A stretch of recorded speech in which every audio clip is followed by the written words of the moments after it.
Bapak Presiden akan kembali, mudah-mudahan beliau kembali, dan sehingga beliau akan memastikan juga kepada dunia bahwa di Bali ini untuk COVID-19 ini sudah berjalan dengan baik, bahkan COVID ini tidak ada lagi, SOP sudah berjalan dengan baik, sehingga proteksi tentang keamanan ini bisa berjalan dengan baik. Pasti dong. Tadi kan udah dijelaskan. Kalau yang namanya bantuan stimulus itu harus tetap jalan.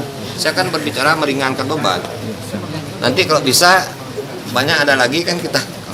Siapapun orangnya tidak ada menentang Giri Prasto.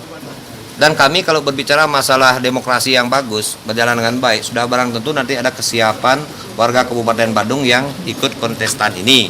Maaf, di sini tidak ada adu mengadu, yang ada hanya disandingkan. Dan saya yakin dan percaya masyarakat Badung sudah melek.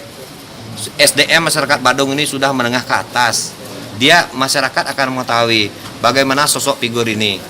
Apa yang telah pernah dibuat oleh kesejahteraan masyarakat secara umum, apa kebijakan sebagai wujud bukti yang dirasakan oleh masyarakat gitu. Bahkan kalau kami jujur ya, saya secara pribadi, saya mempunyai kekuatan yang diberikan oleh alam dan Kramo Badung. Kenapa? Kami memiliki contoh fraksi. Fraksi itu adalah 28. Dari 28 fraksi ini kita melihat 2/3. Pengambilan keputusan yang di DPRD harus 2/3. Pertanyaan sederhana, fraksi kami ada 28. Sehingga apa yang kita lakukan untuk kebutuhan masyarakat bisa berjalan. Apalagi contoh kawan-kawan saya di fraksi Demokrat luar biasa. Dan terima kasih. Dan ini akan juga fraksi yang lain juga akan melihat. Dan terutama masyarakat Badung yang akan melihat. Saya akan mengikuti sesuai dengan alur alam yang ada. Ada dan tidak ada sama saja. Terus yang kedua, ada mitos nih.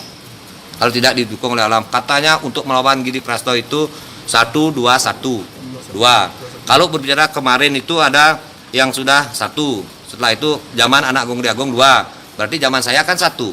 Saya akan jawab sekarang. Zaman Giri Prasto tidak 1,5. Kalau 1 Giri Prasto berarti 2021. Karena dimajukan oleh KPU melalui Kementerian Dalam Negeri mau mengambil keputusan, berarti saya kan tidak kena 1 itu. Hanya saya kena setengah. Kena setengah saya jadinya. Tidak penuh 1. Berarti kalau terakhir saya 2021 kan. Itu saya akan jawab. Itu saya berikan pemahaman biar tidak mitos dipakai sebuah gambar untuk masyarakat. Masyarakat butuh kenyataan. Ini salah satu kesatria Satya Wacana yang diberikan oleh Giri Prasto kepada masyarakat Badung. Rekomendasi itu kewenangan DPP. Dan sampai sekarang belum kita ambil. Maka kita belum berani mengatakan sesuatu. Dan saya secara pribadi, kalau berbicara masalah rekomendasi, ini saya tidak akan pernah mau melampaui kemampuan Ibu Megawati Soekarno Putri sebagai Ketua Umum PDI Perjuangan.